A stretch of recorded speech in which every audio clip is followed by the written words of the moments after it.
আয়েশা সিদ্দিকা রাদিয়াল্লাহু তাআলা আনহা হুজরায় ইবাদত জামাত সহকারে মসজিদে গিয়ে জামাত সহকারে নামাজ পড়া, এটা কোন ইবাদত? ফরজ। কিন্তু নফল ইবাদত যেগুলো আছে, নফল ইবাদত ওয়াল্লাযীনা ইয়াবিতুনা লিরাব্বিহিম সুজদান ওয়া কিয়ামা, যারা রহমানের বান্দা ওরা রাত কাটায়, ওরা রাত যাপন করে, ওরা রাত কাটায় সিজদা দিয়ে দিয়ে, কিয়াম করে করে, কি মানে সারা রাত নামাজ পড়ে পড়ে। আল্লাহর নবী সিদ্দিক আকবর রাদিয়াল্লাহু তাআলা নুকে নিয়ে, আলী তুমি শুয়ে পড়ো। শুয়ে পড়লেন। চতুর্পাশে আল্লাহর নবীর হুজরা শরীফ ঘিরে ফেলছে। আমার নবী নিচ থেকে সামান্য মাটি নিয়ে কিছু দোয়া পড়ে কি করলেন? বালি নিক্ষেপ করলেন। আমার দয়াল নবী নবুয়তের হাতে ধুলি বালি নিক্ষেপ করলেন। আল্লাহ বলেন ওয়ামা রামাইতা ইয রামাইতা ওয়ালাকিন্নাল্লাহ রামা। রাসূল, হিজরতের রাত্রে আপনি হাতে যে ধুলি নিক্ষেপ করেছিলেন, এটা আপনি মারেন না, আমি মেরেছি। রাসূল পাক ইসলাম ধুলি নিক্ষেপ করলেন। গড়ের চতুর্পাশে যত কাফের সবার চোখের মধ্যে গিয়ে পড়ল। আজ চোখের মধ্যে ধুলি বালি বললি কি অবস্থা, যাত্রা বাড়িতে আনা বলতে এনে ধুলি যাতে বলছি ইতারা এনে চোখ খসালেন। চোখ খসাইতে যায়, বসা মারতে যায়, বালু আইরে চোখ চিরি ফেলে রক্ত পড়ে। আরো জ্বালা যন্ত্রণা শুরু হয়ে গিয়ে ইতারা কি চোখ সামালিব না আর রসুলের মারিব। ওরা চোখ এভাবে করতেছিল, আমার রসুল তাদের পার্শ্বে দিয়ে বেরিয়ে এসে গেছে। সুবহানাল্লাহ। আবু বকর চলো, সিদ্দিক আকবরকে নিয়ে রওনা হয়ে গেলেন। যেতে যেতে কিছু দূর যাওয়ার পর আর একটা পাহাড়, কত উঁচু, জবলের নূর যেভাবে অনেক উঁচু, এটাও কি কত, হেরা পর্বত এটাও কি অনেক উঁচু, একেবারে অনেক উপরে। আমি আশ্চর্য লাগে যে আমার রসুল কিভাবে এখানে উঠলেন। আমরা পর্যন্ত সাহস করি না। একেবারে পাহাড়ের উপর, এখানে একটা গর্ত ছিল, গুহা। বলে আমরা এখানে একটু বিশ্রাম নেব।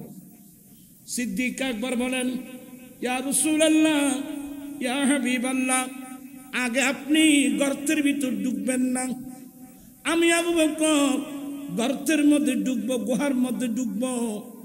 অনেক সময় এখানে বিষাক্ত সর্প থাকে। আগে আমি বকর সিদ্দিক, আগে আমি গুহা পরিষ্কার করি। বিষাক্ত জিনিস আঘাত করলে আমাকে আঘাত করুক, আপনার গায়ে যেন কোনো আঘাত লাগতো আমি দেব না। নামো। সিদ্দিক আকবর নেমে গেলেন সেই গুহায়। ওখানে প্রায় 3 দিন থাকবে। কয়দিন? প্রায় 3 দিন অবস্থান করবেন। গেলেন ওখানে। আবু বকর সিদ্দিক রাদিয়াল্লাহু তাআলা নেমে দেখলেন যে ওখানে ছোট ছোট অনেক ছিদ্র। সিদ্দিক আকবর নিজের কাপড় ছিঁড়ে ছিদ্রগুলো, কারণ এখানে এগুলোর ভিতরে কোনো বিষাক্ত জিনিস কি থাকতে পারে, সমস্ত ছিদ্রগুলো বন্ধ করছিল। এক পর্যায়ে সিদ্দিক আকবর দেখলেন কাপড় যদি চিরা হয় ওনার সতর খুলে যাবে। সতর ডাকা ফরজ, সতর ডাকা ইয়া হুয়া হদুনে কি বলতে কোয়ার্টার। কি আজীব তামাশা, আজীব মামলা। সতরও বুঝে না, ফতরও বুঝে না, সতরও বুঝে না। একটা মসলা মনে রাখিয়েন, পুরুষরা প্রস্রাব করার সময় কোন পুরুষ প্রস্রাব করার সময় পর্যন্ত হাঁটুর উপর কাপড় উঠাতে পারবে না, কারণ হাঁটুর উপরে কাপড় উঠানো ছাড়া পুরুষের জন্য প্রস্রাব করা সম্ভব। যার কারণে প্রস্রাব করার সময় পর্যন্ত আপনি হাঁটুর উপর কি করতে পারবেন না, কাপড় উঠাতে পারবেন না। এবার আর সিডিঙ্গা ভাষা কয় যে মানুয়াল্লাই, এটা তারা বক্তার ভাড়ার যার বর্গি মানুয়াল্লাই ফার বরাবর না, মানুয়াল্লাই ইন মানদি চার আল্লাহ কথা মস্তাই চার আল্লাহ চলে দেবা না, মানদি চার আল্লাহ নো। হ্যাঁ, অনেক লম্বা আলোচনা। সমস্ত গর্তগুলো বন্ধ করলেন, একটা বন্ধ করতে পারে নাই। সিদ্দিক আকবর আমার নবী তশরিফ নিলেন, নবী বিশ্রাম নিচ্ছিলেন। সিদ্দিক আকবরের রান মুবারকে মাথা মুবারক রেখে আরাম করছিলেন। ওই গর্তের মধ্যে অনেক বছর থেকে বসবাসরত একটা বিষাক্ত সর্প ছিল, বিষাক্ত সর্প। এখানে বিভিন্ন রাবায়াত দেখা যায়। একটা হলো সেই সর্প ঈসা আলাইহিস সালামের ওয়াজ শুনেছিল। কার ওয়াজ? ঈসা আলাইহিস সালামের। কোন রাবায়াত মোতাবেক দাউদ আলাইহিস সালামের ওয়াজ শুনেছিল। ওয়াল্লাহু আলাম। ওই সর্প নবীদের জবান থেকে ওয়াজ শুনেছিল। আমার দয়াল নবী, আখিরের জামানার নবী, হিজরতের রাত্রে 2-3 দিন এই গর্তের মধ্যে অবস্থান করবে। নবীর পাগল শুধু আর নত, সর্ব নবীর পাগল। বন জঙ্গলা বাঘরিনে চিনিল দয়াল নবীকে। বন জঙ্গলা বাঘরিনে চিনিল হরি মানব হয়ে চিনিলি না রে, দুঃখ রইল মনেতে। আল্লাহ সাইয়্যিদিনা নবিয়িনা।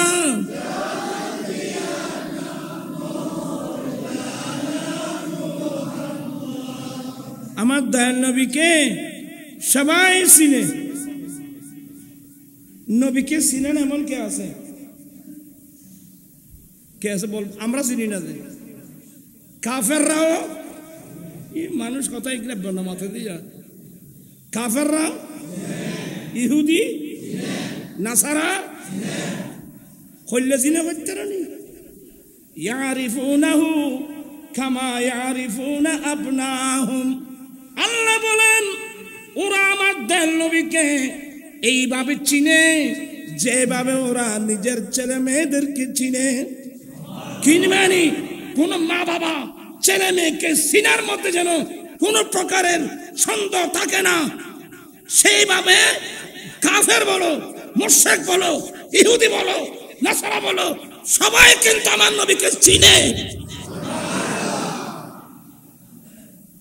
জানা এক জিনিস, চিনা এক জিনিস, মানা আরেক জিনিস। আপনি শুধু জানলে হবে না, মানতে হবে। জানলে হবে না, চিনলে হবে না, কি করতে হবে? মানতে হবে। ওরা কিন্তু আমাদের চেয়ে ভালো করে জানতো, চিনত। আল্লাহ নিজেই বলছেন ইয়ারিফুনাহু কামা ইয়ারিফুনা। ওরা ওদের ছেলে মেয়েদেরকে যেভাবে চিনত, ওরা আমার নবীকে সেভাবে চিনত। ইনি যে আখির জামানার নবী, কিন্তু চিনার পরও মানত না, নসিবে নাই।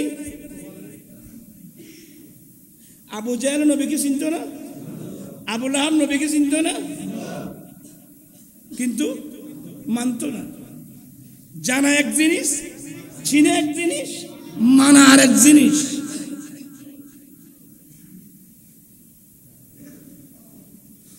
আল্লাহ এখন আমরা কলমা তো অনেক পড়েছি, কাফের মুশরিকদের কথা রেখে দেন না।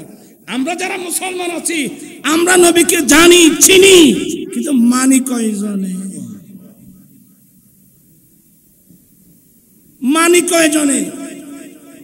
কয়জন মহিলাই নবীকে মানে? আমরা কয়জন পুরুষ নবীকে মানি? আমরা নবীকে মানলে তো আমাদের সবকিছু ঠিক হয়ে যেত। মানি কয়জনে? ওই শরফ একটা মশলা মনে রাখবেন, একটা শরফ খমের মধ্যে 700 বছর হায়াত পায়। কয় বছর? বিশেষ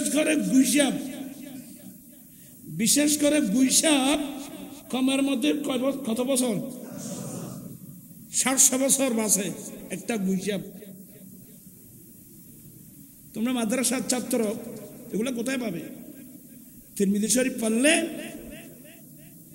দপ দপ দপ দপ দম্মানি গুইসাপ, গুইয়া ফোন যায় যায়নি। এই সপ্তাহের মধ্যে আমি যখন তিরমিজি পড়াচ্ছিলাম তখন হায়াতুল হাইওয়ান আল্লামা দুমাইরি রহমতুল্লাহ সরা হায়াতুল হাইওয়ান থেকে তথ্য নকল করছেন, তোহফাতুল আহওয়াজি তিরমিজি সরার মধ্যে নকল করছেন। এই দব সম্পর্ক, অর্থাৎ দম মানে কি? গুইসাপ। ওখানে পেলাম গুইসাপ নাকি কয় বছর বাঁচে? 700 বছর বাঁচে। বেয়াদবি মাফ করবেন, গুইসাপের লিঙ্গ দুইটা। বেয়াদবি মাফ করবেন আপনারা, এর 700 বছরের মধ্যে গুইসাপের একটা দাঁতও পড়ে না। বাতাস খেয়ে তাকে 40 দিন পরে 1 ফোঁটা মাসরাফ করে। কে? গুইসাপের হতা করছে।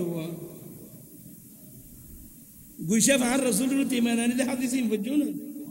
কতক্ষণ খরচ দেখি তোমার আছে রবীন্দ্রনাথ ঠাকুর বই ভরো না, ঠাকুর বাবু। যাই হোক, বলতে চেয়েছিলাম ওই শরফ ঈসা আলাইহিস সালামের ওয়াজ শুনেছিল, কিংবা দাউদ আলাইহিস সালামের ওয়াজ শুনেছিল। ওরা জানতে পারলো আমার দয়াল নবী হিজরতের রাত্রে এই পাহাড়ের উপর গুহার মধ্যে অবস্থান করবেন। সুবহানাল্লাহ। যেমন আমার নবীর যেটা বাড়ি মওলুদুন নবী সাল্লাল্লাহু আলাইহি ওয়াসাল্লাম, আমার নবীর যেটা ঘর, আমার নবীর যেটা বাড়ি, এটা ইয়েমেনের বাদশা তুব্বা হিমিয়ার নির্মিত। ইয়েমেনের বাদশা তুব্বা অনেক আলেম ওলামাদেরকে নিয়ে কি কথা কিনলে নিজে তো আনবেন। মক্কা শরীফ এসেছিল, মক্কা শরীফ হচ্ছে ভ্রমণের এক পর্যায়ে ইসরাবের মধ্যে এসেছিল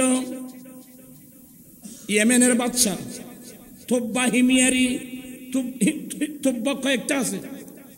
তুব্বা হিমিয়ারি যখন অনেক আলেম ওলামার সঙ্গে ছিল মক্কা শরীফে, ইয়েমেন থেকে মক্কা এসেছিলেন, ওখান থেকে ইসরাবে এসেছিল। বাদশা রাষ্ট্রীয় দায়িত্ব, আমি থাকতে পারবো না, চলো আমরা এখান তাড়াতাড়ি চলে যায়। ওনার সঙ্গে প্রায় 400 আলেম, প্রায় 400 আলেম। এরা বলে বাদশা আমরা এ জায়গা ছেড়ে যাব না। কেন? বলে বাদশা এটা কোন জায়গা জানেন?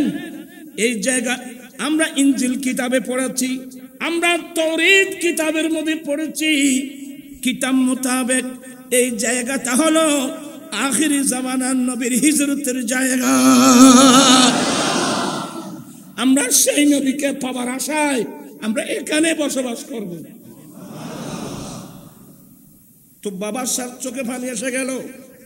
হ্যাঁ হ্যাঁ, আমার অন্তর চা আমি থেকে যাই ওই নবীকে পাবার আশায়, কিন্তু রাষ্ট্রীয় জিম্মাদারি আমাকে চলে যেতে হয়। তাহলে কমসে কম আমি একটা কাজ করি, আমি সেই নবীর জন্য একটা দোতলা বাড়ি নির্মাণ করে দিই। 1000 বছর আগে দোতলা বাড়ি, একটা দ্বিতল ভবন নির্মাণ করলো, কাগজ লিখে দিল ইয়েমেনের বাদশা তুব্বার পক্ষ থেকে আমার নবীর নামে এই কাগজটা লিখে দিল, হাদিয়া, দয়াল নবীর জন্য হাদিয়া। তখন নবী দুনিয়া 1000 বছর পর আয় বুঝে একটা কাগজ লিখে দিল। ও 400 জন আলেমদের মধ্যে যিনি বড়, ওনার হাতে দিয়ে দিলেন, আমি আমার একটা আমানত আপনার হাতে দিলাম, আপনারা তো এখানে থাকবেন, আপনার দুনিয়ায় থাকা অবস্থায় যদি সে নবী আসে, আমার এই খাদেমের হাদিয়া, সামান্য হাদিয়া নবীর হাতে তুলে দিবেন। আপনার হায়াত না পাইলে আপনি আপনার ছেলেদেরকে ওসিয়ত করে যাবেন, সে তার ছেলেদেরকে ওসিয়ত করে যাবে, সে তার ছেলেদেরকে ওসিয়ত করে যাবেন। শেষ পর্যন্ত যেন আমার আমি দয়াল নবীর জন্য এই বাড়িটা নির্মাণ করে দিলাম, আমার সামান্য হাদিয়ার দলিলটা যেন আমার দয়াল নবীর হাতে চলে যায়।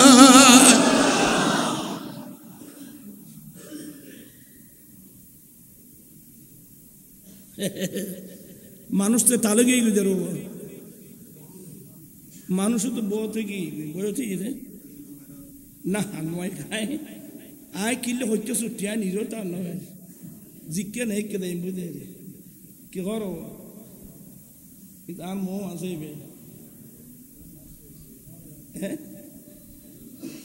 আচ্ছা যাই হোক, তাসাব্বুরে মুস্তাফা, এই জিকির এই ফিকিরের মধ্যে থাকবো। আমার জিকির নবী নবী দু চোখে আমার জিকির নবে নবে দু চোখে মদিনার ছবি, নবীর প্রেমে দিতে রাজি জীবনের সফল। আমি নবীজির আমি নবী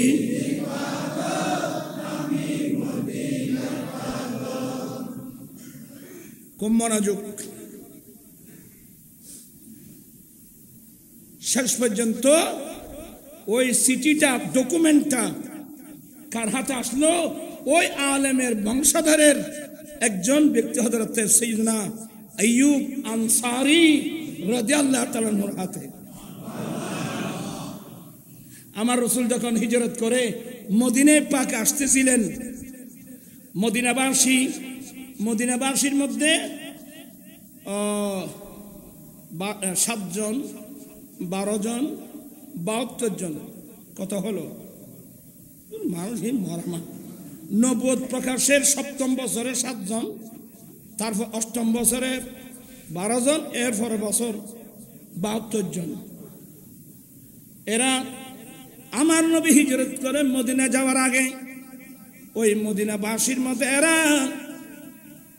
মক্কায় মুআজ্জামায় গিয়ে নবীর হাতে কলমা পড়ে মুসলমান হয়েছিলেন।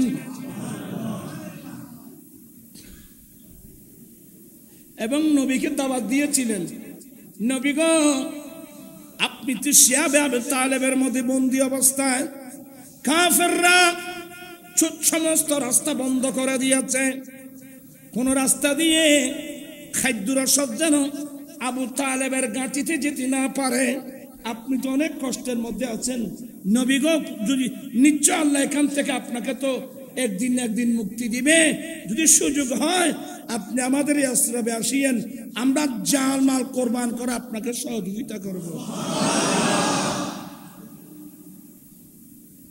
তো একদিন মদিনাবাসী যারা তখন ঈমানে ছিলেন, হযরত সাইয়্যিদনা সাদ ইবনে জুরারা রাদিয়াল্লাহু তাআলা হযরত সাদ ইবনে জুরারা রাদিয়াল্লাহু তাআলা ওনার বাড়িতে সবাইকে ডাকছেন।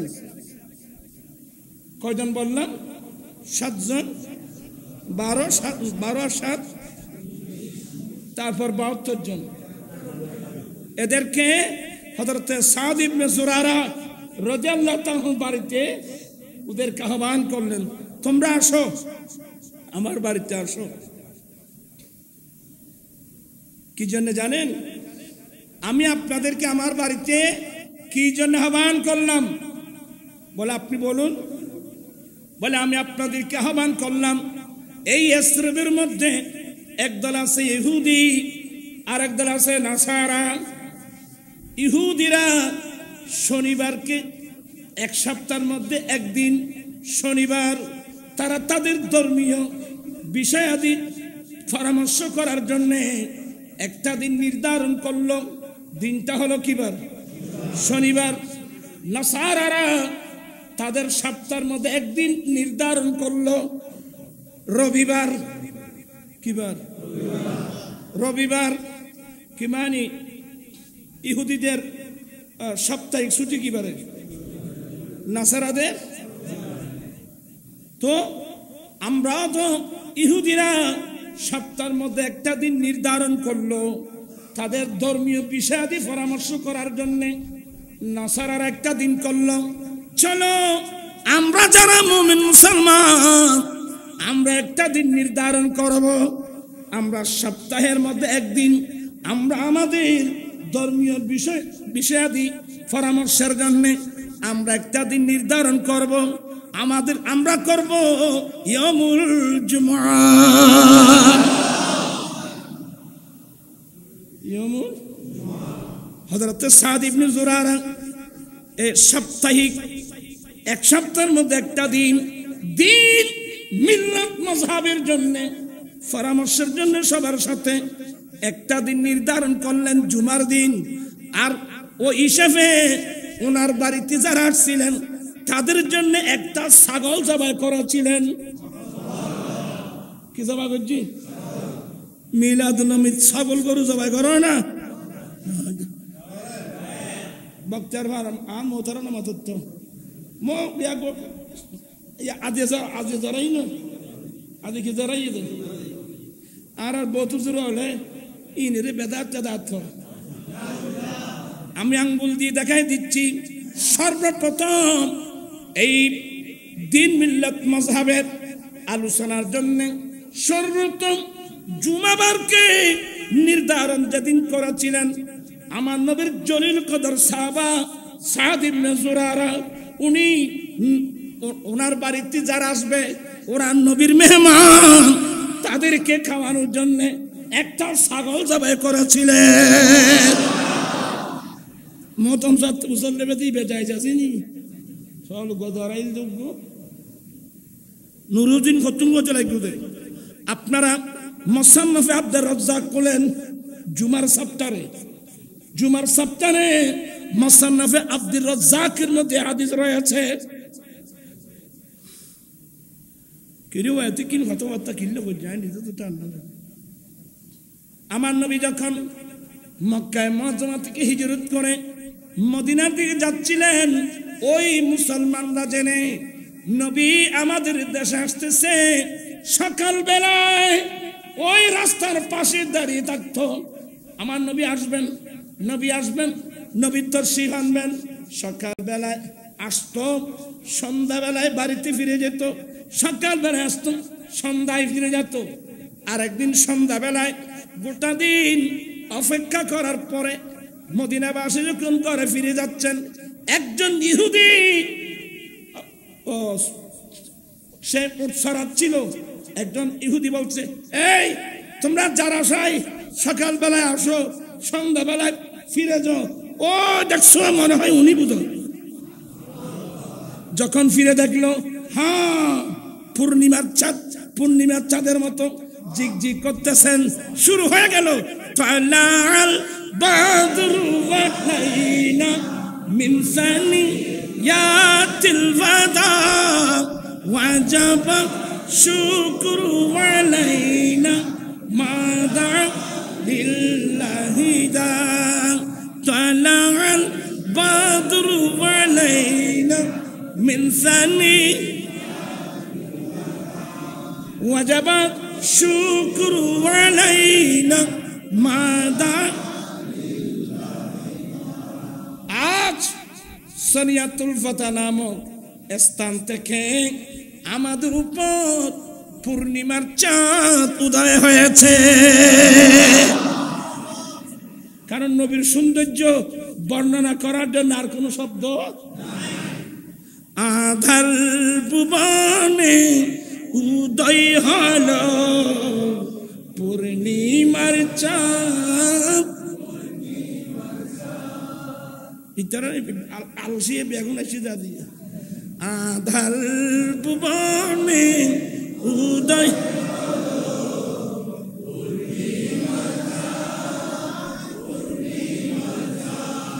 বেগুনও বরণ বলল আধার ভুবনে উদয় হলো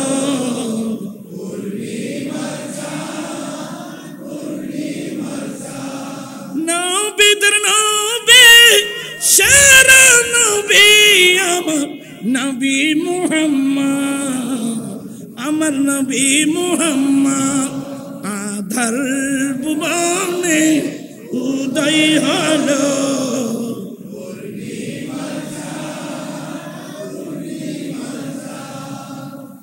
নবীর চেহারায় আর তারিফ করে বেলা শব্দ আর খাইবে হরে। আজকে সানিয়াতুল ওয়াদা নামক স্থান থেকে আমাদের উপর পূর্ণিমার চাঁদ উদয় হয়েছে বিদায় এই নিয়ামতের শুকরিয়া আদায় করা আমাদের উপর ওয়াজিব হয়ে গেছে। হযরতিন কোরআন শরীফ আছে না আজ তো ওয়াদ-দুহা ওয়াল-লাইলি ইযা সাজা এ দুহা তাফসীর করি যাব দোহা মানে আর রাসূলের চেহারা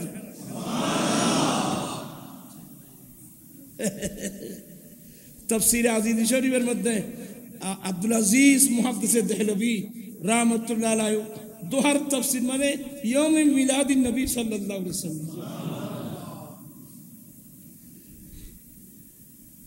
আসলে আরা বড় ভাগ্যবান বাড়ি কেন এই নবী কেন করে ফাইলাম বলি মাদি এনে কেন ফাই ফেলিলাম এগুলো আল্লাহর স্পেশাল দয়া স্পেশাল দয়া सबसे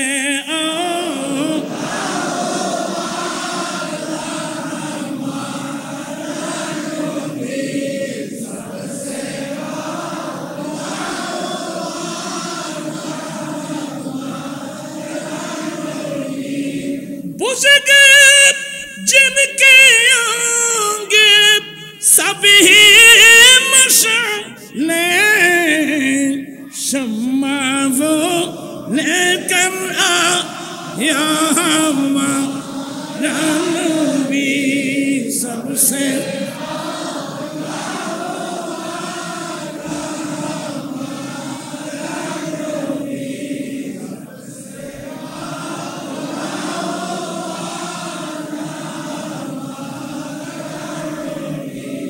चेहरा ये मुस्तफा देखते रह गए चेहरा ये वद्दुहा देखते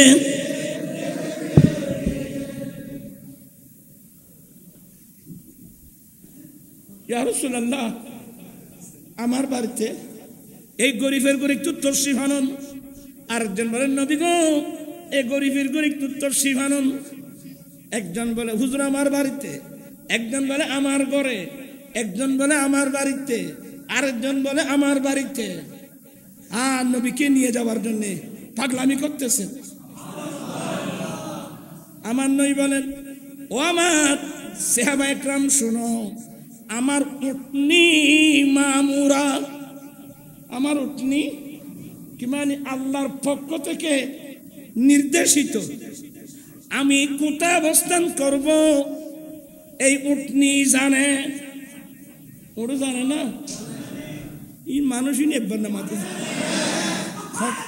ক্ষণ জানাতে আচ্ছা উটনি কেন জানে উটনি কেন জানে, উড়ে কেন জানে? আন নবী খন্নত তাইবু ইন আন নবী তো না হয়, আমার নবী তো উঠতে বলে নাই আমি অমুক জায়গায় থাকবো, কিন্তু নবী বলছেন আমার উটনি মামুরা, নির্দেশিত। কি মানি আল্লাহ হয়ে দিয়ে ধারে খনত করতে নি। ওই 1000 বছর আগে ইয়েমেনের বাদশা তুকবা হিমিয়ারি নবীর নামে জায়গা কিনে দোতলা বিল্ডিং করে ডকুমেন্ট দিয়েছেন। সেই ডকুমেন্ট এখন বর্তমান আইয়ুব আনসারী রাদিয়াল্লাহু তাআলা ঘরে আছে। সরাসরি উটনি গিয়ে ওখানে দাঁড়ানো। আমার নবী নেমে আসলেন। আমার নবী উটনি থেকে নামতে দেরি, হযরত সাইয়েদনা আবু আইয়ুব আনসারী রাদিয়াল্লাহু তাআলা কাগজ নিয়ে উপস্থিত। ইয়া রাসূলুল্লাহ, এটা আপনার বাড়ি? কি আমার বাড়ি? হুজুর এটা আপনার বাড়ি? আমরা এত বছর ধরে আমরা দারওয়ানি করেছি, আপনার ঘর পাহারার দেওয়ার দায়িত্ব পালন করেছি। ইয়া রাসূলুল্লাহ, আপনি আপনার ঘরের ডকুমেন্টটা বুঝে নেন। আমার নবীর নবুয়তের চক্ষু দিয়ে পানি আসছে। এই প্রেমিকের অবদান 1000 বছর আগে। আমার নবী দোয়া করলেন, ওসমান হুজুর আইন না দত আরকান আসিল না, আবার ইতুন আরকান না দেব এবার তো বহুত খাম, ডাক্তারিও আছে, মাস্টারিও আছে, মানে দুনিয়ার খাম বেকিনি বেগরি বলে আমসাই ব্যাংসাই এটা সাইউগ্য বাদ নাই, বেগুন বয় রেখে দেখালি মারহাবা হয় না। ওসমান হুজুরের আগমন,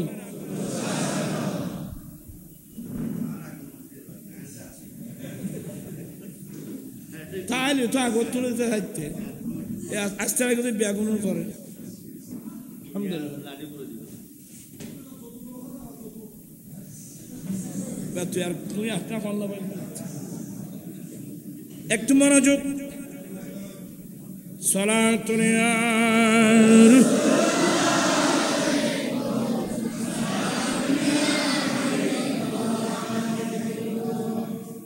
আসলে আমি অনেক দূরে চলে আসলাম।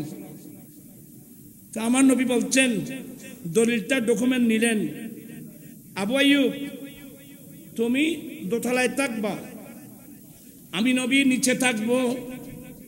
ইয়া রাসূলুল্লাহ, আপনি নিচে থাকবেন, আমি দোতলায় থাকতে পারবো না। আইয়ুব শুনো, আমার কাছে রাত্র দিন মানুষ আসবে, আমার কাছে মানুষ যাতায়াত করবে, তুমি উপরে থাকলে আমি যদি নিচে থাকি মানুষ আমার সাথে মেলামেশা করা একেবারে কি হবে, দোতলায় হলে কষ্ট হবে। তুমি একটা কাজ করো, আমি নিচে থাকি, তুমি দোতলায় থাকো। ইয়া রাসূলুল্লাহ, ইয়া হাবিবাল্লাহ, আপনি মেহেরবানি করে আপনি উপরে আসেন। ঠিক আছে, আমি কিছুদিন পরে আমি ইয়ে করব।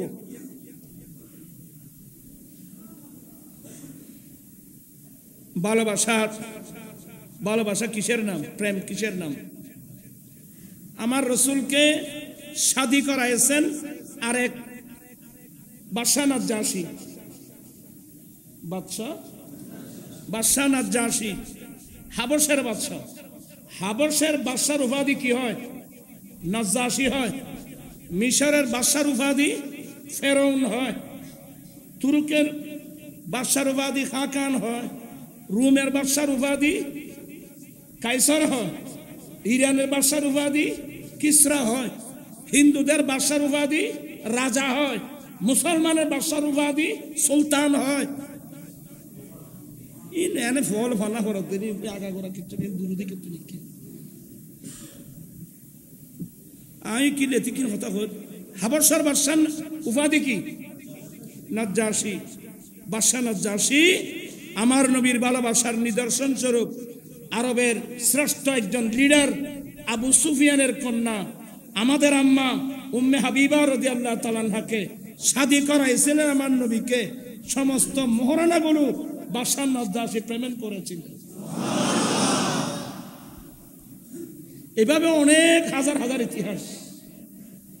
তা আমার বক্তব্য ওখানে না, আমি বোঝাতে চাচ্ছিলাম আমার নবী জবলে নূরের চূড়ায়, আমার নবী হেরা পর্বতে, পাহাড়ের চূড়ায় হেরা পর্বতে, জবল সুর, জবল নূর, হেরা পর্বতে আমার নবী নির্জনে বসে আল্লাহর ইবাদত করতেন। ওখান থেকে গিয়েছিলাম, আমার নবী যখন ওই গর্তের, সিদ্দিক আকবর গর্ত পরিষ্কার করলেন, আমার ইয়া রাসূলুল্লাহ তশরিফ আনেন, আমার নবী বিশ্রাম নিচ্ছিলেন, আমার নবী গোটা গর্তের মধ্যে ছড়িয়ে পড়ল।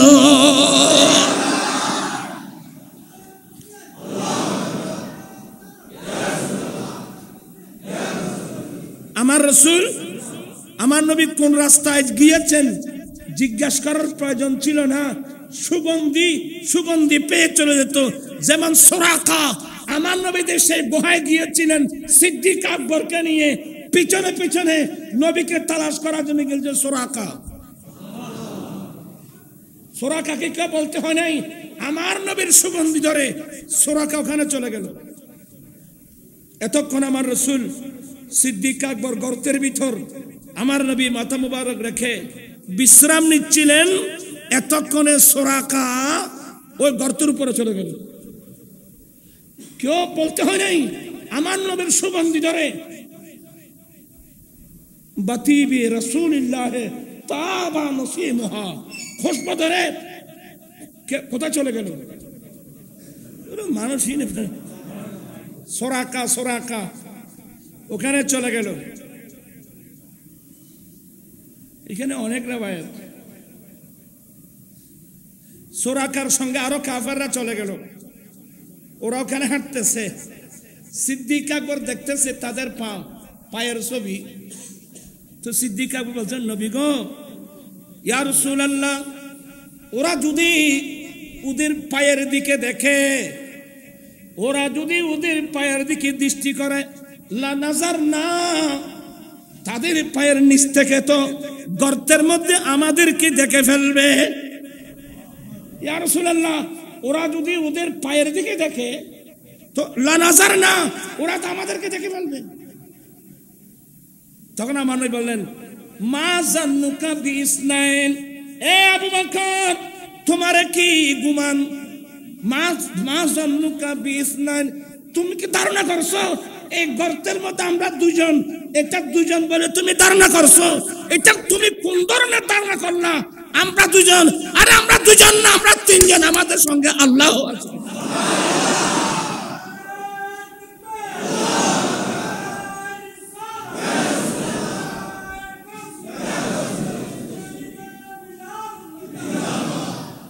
আসলে এগুলো বলা আমার উদ্দেশ্য না, আমার বিষয় হলো গারে হেরা যখন আমার রাসূল নির্জনে গর্তের গুহার মধ্যে ঢুকে আমার রাসূল আল্লাহর ইবাদত করতেন। ওই যে ওইদিকে কোন জবলে নূর, জবলে নূরের মধ্যে আমার রাসূল নির্জনে বসে আল্লাহর কি করতেন। তো এখান থেকে যে আমাদের যে সুফিয়ায়ে কেরাম, যারা তরিকতপন্থী মানুষ, সুফিয়ায়ে কেরাম যে মুরাকাবা করে, মুশাহাদা করে, নির্জনে একলা নির্জনে বসে যখন ইবাদত করে, এটা তো বেদাত কিছু না, এটা তো আমার রাসূলের ইবাদতের অনুসরণ হয়ে গেল।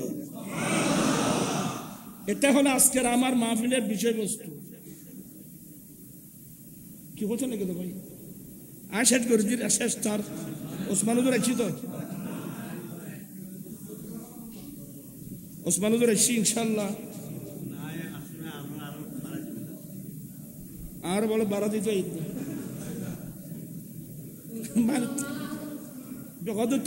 ব্যঞ্জন আয় হুজুর নিয়ে বাড়া দিয়েছি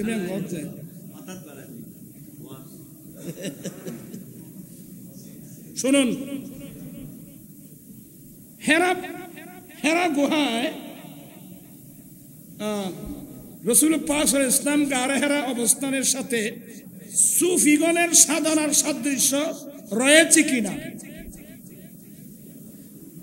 শুধু এটা না, গার সুরে হেরা পর্বতে আমার নবী অবস্থান করেছিলেন নির্জনে। জাবলে নূরের মধ্যে আমার নবী ইবাদত করতেন কি? নির্জনে। শুধু সাপ্তার এগুলো না, আমি এগুলো বলতে গেলে ইনশাল্লাহ আরেকটা হলো, একটা মসলা আছে রমজান শরীফের লাস্ট 10 দিন মসজিদে গিয়ে ইতিকাফ নেওয়া। সপ্তাহ আরো আছে, তোমার গুতইলে বেকিং বাইরে দিবেন। আরেকটা মসলা আছে শরীয়তের মধ্যে, কি নেওয়া? বুঝছেন না মানুষ এখানে ইতিকাফ নেওয়া। একেবারে মসজিদে সবাই নামাজ পড়ে চলে যাবে, আমি সারা রাত মসজিদে নির্জনে বসে আমি আল্লাহকে ডাকবো। এগুলোকে একদল মানুষ আছে মুরাকাবা মুশাহাদাকে, নির্জনে বসে আল্লাহকে ডাকা, ইবাদত করা, মুরাকাবা মুশাহাদাকে তিরস্কার করে। আমি আমার যা পেয়েছি তার মধ্যে নাম বলবো না, নাম বলার দরকার নেই। যারা তিরস্কার করে, সুফি ইকরামদেরকে তিরস্কার করে, মুরাকাবা করা মুশাহাদা করাকে তারা তিরস্কার করে। আমি তোমাকে প্রশ্ন রাখি, ইতিকাফ কিভাবে নিবা? আমি কথা বলতে পারছি, ইতিকাফ মানুষই না বলতে। রমজান শরীফের লাস্টের 10 দিন ইতিকাফ নেওয়া, এটা আমাদের হানফি মাযহাব অনুযায়ী কি ইতিকাফ নেওয়া, এটা সুন্নতে মুআক্কাদা আলাল কিফায়া। এটা সুন্নতে মুআক্কাদা আলাল কিফায়া। শুধু এটা না, হযরতে মুসা আলাইহিস সালাম নির্জনে ইবাদত করেছেন তুর পাহাড়ে গিয়ে। কোথায় গিয়ে? আম্বিয়া। এটার অপর নাম চিল্লা। কি নাম? এটার অপর নাম চিল্লা। চিল্লাটা চেহেল থেকে, চেহেল মানে 40। প্রথম আল্লাহ মুসা আলাইহিস সালামকে বলছেন, মুসা তুমি তুর পাহাড়ে যাও, তুমি তুর পাহাড়ে যাও 1 মাসের জন্য। কতদিন? 1 মাসের জন্য। কোন পাহাড়ে? তুর পাহাড়ে 1 মাস। 1 মাস রোজা রাখবা, 1 মাস ইতিকাফ নিবা। কতদিন? ইতিকাফ। এবং 1 মাস রোজা রাখবা, ইতিকাফ নিবা। 1 মাস পরে তুমি 1 মাসের জন্য তুর পাহাড়ে চলে যাও। অনেক লম্বা আলোচনা। তো এগুলো দায়িত্ব বলে তোমার ভাই হারুন আলাইহিস সালামকে দায়িত্ব দিয়ে যাও। মুসা আলাইহিস সালামের উপর তৌরাত কিতাব নাযিল করার আগে মুসা আলাইহিস সালামকে আল্লাহ যেতে বলছেন কোথায়? তুর পাহাড়ে যাও। আমার নবী গিয়েছিলেন কোথায়? জবলে নূরে। মুসা আলাইহিস সালাম গিয়েছিলেন কোথায়? তুর পাহাড়ে। কতদিন? 1 মাস রোজা, আবার 1 মাস ইতিকাফ। এই ইতিকাফ এগুলো না, ইতিকাফ জিনিসটা কিয়ামত পর্যন্ত আমাদের মুসলমানের উপর থাকবে। আর রমজান শরীফের লাস্টের 10 দিন যেটা, এটা তো সুন্নতে মুআক্কাদা আলাল কিফায়া। নফল হিসাবে আপনি 3 দিনের জন্য ইতিকাফ নিতে পারবেন। আরেকটা মাসলা, আপনি যখনই মসজিদে ঢুকবেন, বিসমিল্লাহি ওয়াস সালাতু ওয়াস সালামু আলা নবী আল্লাহুম্মা গফির লি যুনুবি ওয়াফতাহ লি আবওয়াবা রাহমাতিকা দোয়া পরে ডান পা দিয়ে মসজিদে ঢোকা মাত্রই একটা নিয়ত করে ফেললেন, নামাইতু সুন্নাতাল ইতিকাফ।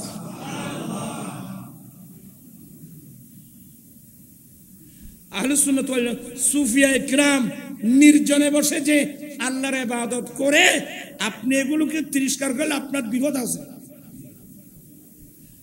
বিপদ আছে। মুসা আলাইহিস সালাম কতদিন? তারা না পড়ো এক মাস রোজা রাখলেন, এক মাস ইতিকাফ করলেন। এক মাস যখন শেষ হলো, মুসা আলাইহিস সালাম একটু খেয়াল করলেন, আমি মাসব্যাপী রোজা রাখলাম, ইতিকাফ নিলাম, এখন তো আল্লাহ আমার সাথে কথা বলবে, কথা বলার আগে আমি একটু মিসওয়াক করে নি। আমি একটা কি করে নি? মুসা আলাইহিস সালাম মিসওয়াক করে নেন। মিসওয়াক করার সাথে আল্লাহ বলেন, মুসা তুমি মিসওয়াক কেন করলাম? ইয়া আল্লাহ, মাসব্যাপী রোজা রাখলাম, এতদিন রোজা রাখলে একটু একটু গন্ধ বলো, দুর্গন্ধ শব্দ নো, একটু গন্ধ লাগে, এই জন্য একটু পরিষ্কার করে নিলাম। আল্লাহ বলেন, মুসা তুমি কেন মিসওয়াক করলা? এক মাস আমার প্রেমে রোজা রাখছো, ইতিকাফ করছো, মিসওয়াক কেন করলা? এর কারণে তোমাকে রোজা আরো 10টা বাড়াই দিলাম।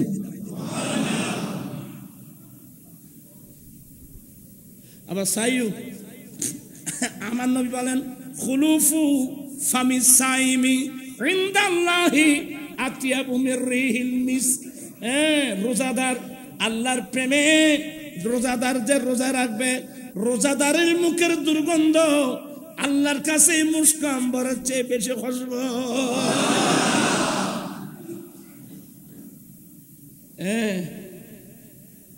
কিয়ামতের মাঠত রোজাদার আলোর মুখদি ইবে আতিয়াবু মির রিহিল মিস্ক। শুধু এত না, কিয়ামতের মাঠে রোজাদারদের মুখ দিয়ে মুস্ক আম্বরের চেয়ে বেশি খুশবু বের হবে। ফয়লা আসর মারত খানা দিব রোজাদার হলো রে, ওই তোরা দুনিয়া মিদি রোজা আসিলে আর মহব্বত আরে শুদ্ধ আগে খানা খা, অকতা খানা এটা খায় যে না ইফতার করছি সেহরি খায়, ওদের পেঁয়াজু বাইনে মরিচ্ছে, আয় খোদার প্রেমত রোজা রাখি তুই বাইনে মরিচ্ছে দিয়ে রোজা ইফতার করছিস দে আয় তোর আগে জান্নাতের মধ্যে খানা খাবাই। ওটা তুই কি দিয়ে খাওয়াবি দি? খদ একবারে মাছর খলজের কাঁচা দি, খলজে ওসমানে বাড়া জানে খলজে বুনো। জান্নাতীদেরকে জান্নাতের মধ্যে প্রথম খাবার দেবে কি? খলজে বুনো হয় না? এবার কই তো খলজে বুনো, কিসের খলজে? কোন মাছ?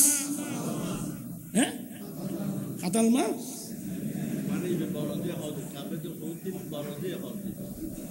নুন ওয়াল কলামি ওয়া মা ইয়াসতুরুন।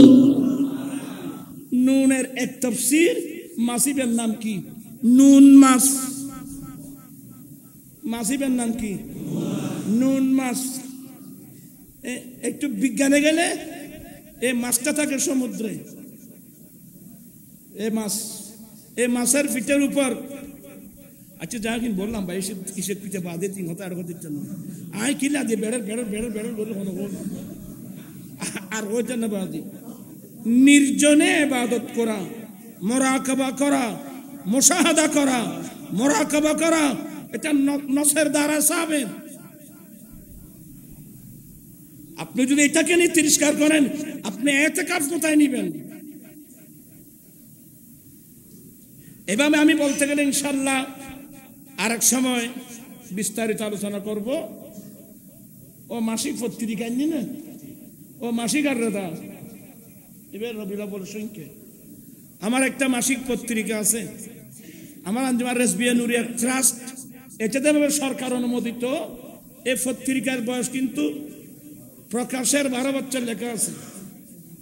প্রথম 3-4 মাস বের করার পরে পয়সার অভাবে চালাতে পারি নেই। এবার সিদ্ধান্ত নিয়েছি মুহররম থেকে ধারাবাহিক এই পত্রিকা আমরা বের করব। এই রবিউল আউয়ালের সংখ্যা এসে গেছে আপনাদের কাছে, মুহররম, সফর, রবিউল আউয়ালের সংখ্যা এসে গেছে। এখানে আমি মাইকের মধ্যে সামান্য কিছু বলবো, সব কিছু মাইকের মধ্যে বলা যায় না, একটা পড়লে বুঝতে পারবেন।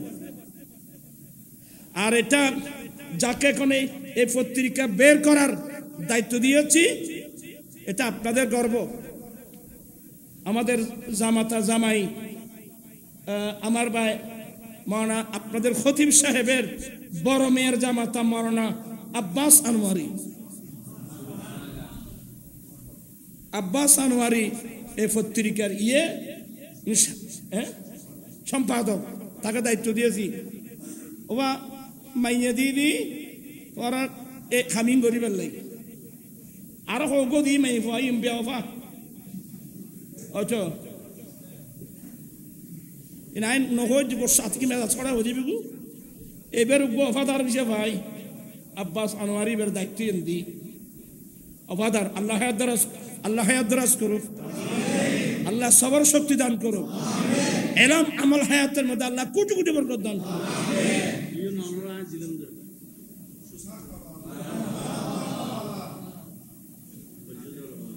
তুই আবার কি দিলে মাশাআল্লাহ, আল্লাহ হায়াত দরাজ করো। এবার কদম দিয়ে দে বই তোমার তখন আপনার বউ বলে এখন তো রাখামাল কি আর দেখে দুধ যেত না তাও বুঝতে। মাসিক কি নাম করলাম রে? মাসিক আর রেদা আলা হযরতের নামের উপর। সবাই আলা হযরতকে ভালোবাসেন? কারা কারা ভালোবাসেন হাত উঠায় দেখান তো। আল্লাহু আকবার।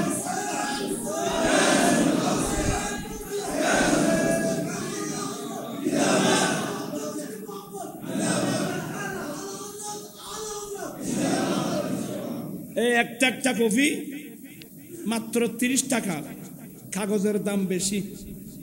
এজন্যে আপনি পড়লে বুঝতে পারবেন একটা পত্রিকার মধ্যে কতগুলো নিয়ামত আছে।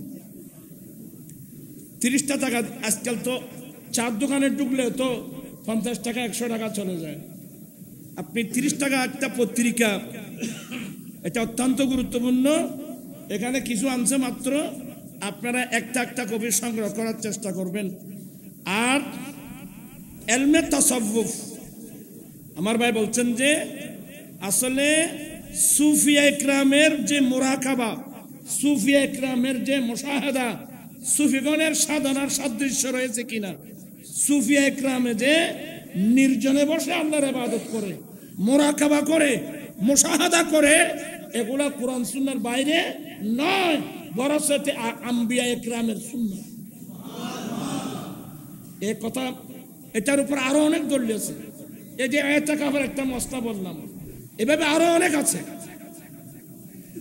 অতএব সুফিয়া ইকরাম যে মুরাকাবা মুশাহাদা করেন, এটা ওখান থেকে। আল্লাহ আরেকটা মসলা মনে রাখবেন, আমি শুরুতে একটা আয়াত পড়ছিলাম, ওয়ামা খালাকতুল জিন্না ওয়াল ইনসা ইল্লা লিয়াবুদুন। আল্লাহ বলেন, আমার বক্তব্য শেষ এখানে। আল্লাহ বলেন, আমি দানব এবং মানব এই দুই জাতিকে বানিয়েছি ইবাদত করার জন্যে।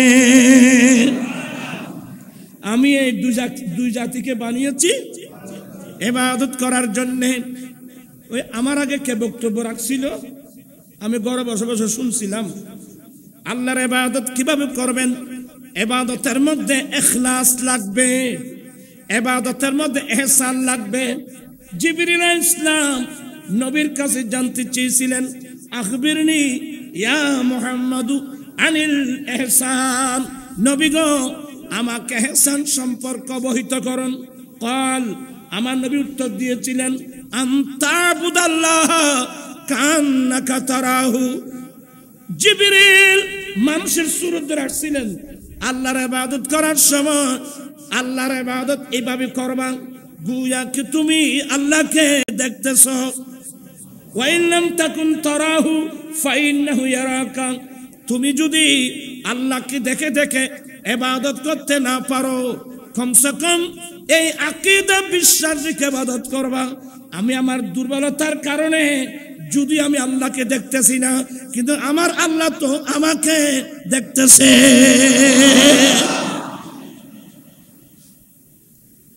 ইবাদত একটা হলো ফরজ, একটা হলো ওয়াজিব।